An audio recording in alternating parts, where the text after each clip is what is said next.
Good morning, good afternoon, or good evening.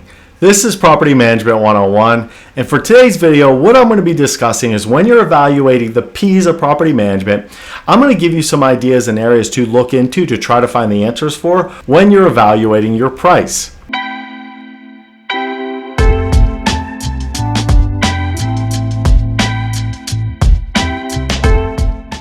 When it comes to evaluating if price is the area that you have the ability to change to really position the asset or portfolio in a stronger performance position, this is something unfortunately the industry tends to look at first. And from my point of view, that's the last thing you want to do. You actually want to look at price last. If your property's not showing well, if your team's not trained, if you don't have a full team hired, or if you're not promoting the property well, then price may be something that you can change, but it's only because the market is telling you we're not thinking that your product is worth the value that you are trying to charge for this. So this is why it's super important to evaluate price last, as typically it's more about the value that the market's willing to pay rather than you have a price that's too high for the market. Now, if you have checked out and confirmed that all other areas and all of the other P's in property management do check out, and you are thinking that could be a price where we need to make an adjustment, here are 3 areas that I would highly recommend considering looking at to evaluate to see if you have the ability to improve your position. Number 1, past property data. So when it comes to evaluating if we need a price change, I would always look at your past property data first. The reason why I would recommend looking at this first, because to me this holds a lot more weight than the other 2 areas I'm going to mention on today's video. If we've shown we've been successful at a certain rate, then we shouldn't necessarily be dropping down below that rate unless we're in a poor occupancy position or we're trending strongly downward, or if there's something else unique. If you always want to position the property to consistently raise rates or at least keep them flat, we don't want to start offering rates that are below where we've been successful. So here's some things and metrics to consider when evaluating this. You want to look at our average rent roll for that particular floor plan.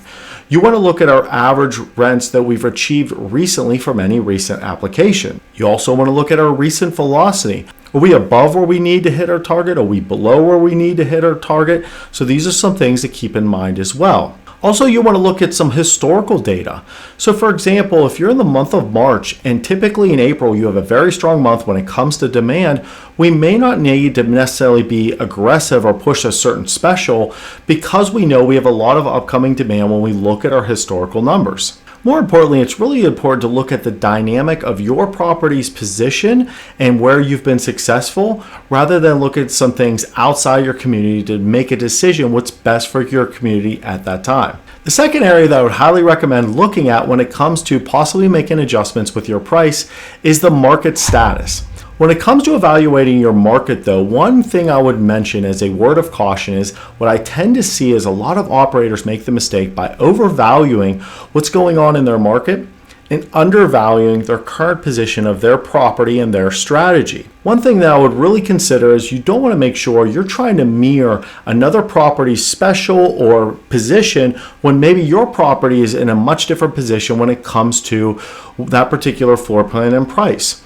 Just because another asset down the road is dropping prices because maybe they have not nearly the occupancy you have, maybe they have a lot more units to fill because it's a floor plan that they have more units than you do as a site, doesn't necessarily mean we need to mirror that position by a lower rate. This is why it's really important to really put more weight when it comes to where you've been successful rather than evaluating another property in your market. But it is very helpful to know what's going on in your market. I'm not implying at all that we should ignore market conditions. When it comes to evaluating your market, here's some things I would highly recommend trying to discover and find when it comes to evaluating your price. Are there multiple comps and peers that are dropping your rates or increasing your rates within that market? Is this move more drastic than the norm? If so, why? Has there been a big change in the market's demographic? Has there been a lot of new product that's came into the market? Has there been a lot of units maybe pulled off in that market to maybe switch demographics? Maybe there was a property that used to be conventional is moving towards senior housing or student housing or affordable. So this is why it's really important to know some of these things that may help answer if something's going on in the market that is not the norm. I hope you're enjoying this video so far and you're learning something new. If so, please don't forget to like, subscribe, and turn on notifications for future videos. And the last area that you should look to discover and find some answers to when it comes to evaluating your price is collecting prospect and resident feedback. Most systems now that collect feedback from prospects or collect reasons why residents are giving notice have the ability to pull a report to easily evaluate when it comes to this type of feedback. Knowing your prospect and resident feedback is important, but I'd also state that the other two things we've mentioned earlier, I would recommend putting a little bit more weight into. The reason being is most prospects and residents will always look to get more value when it comes to the rental amount that they've been offered. So most often the feedback you will receive is, oh, that's a little higher than I'd want to pay, or maybe that's a little bit outside what I expected, rather than, oh geez, that price is a lot lower than I expected. So it's really important to keep that in mind when it comes to evaluating prospect and resident feedback. Now, if you have collected a lot of feedback and you've started to notice some trends, here's some of the things that I would consider looking into when you're evaluating your price. Was all the pushback on price regarding a particular floor plan? Maybe it was 1 bedrooms, maybe it was studios, maybe it was 2 bedrooms. Finding out a trend in a particular floor plan could be very helpful. Also, what may be helpful is to determine if it's more occurring on the new lease side with your prospects or occurring more on the renewal side with your current residents. Finding out if it's on one side more than another, one floor plan more than the other, will really help you identify if there's opportunities to improve your performance with price. Another thing to consider when you're evaluating the new lease side when it comes to your prospects feedback, if we do not have a lot of feedback or the feedback we have is maybe just a few people are saying, hey, it's due to price why I'm not signing, could be also lack of demand. So let's just say hypothetically you only have 4 tours in the past week, but 2 of those 4 tours have given you the feedback that, hey, it's a little bit outside my price range. Then that may appear that, hey, half our prospects are saying this, but it's only the number of 2.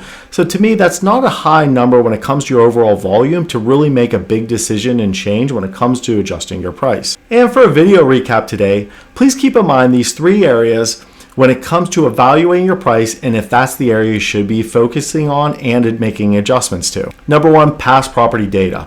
Where we've been successful recently, what floor plan is our average rents for, what's our rent roll numbers looking like.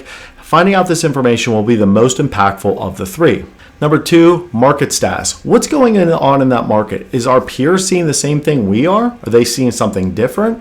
You want to evaluate anything when it comes to any demographic changes as well. And number 3, prospect and resident feedback. Is there any trends on any particular floor plan or on the new lease side or renewal side that could be helpful for potential changes? I hope you enjoyed this video and you learned something new. If so, please don't forget to like, subscribe, and turn on notifications for future videos. For industry news, polls, and video releases, please feel free to connect to our LinkedIn and our Instagram page.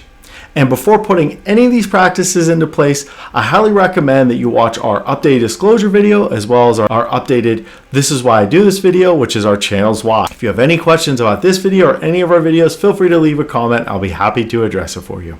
Happy leasing.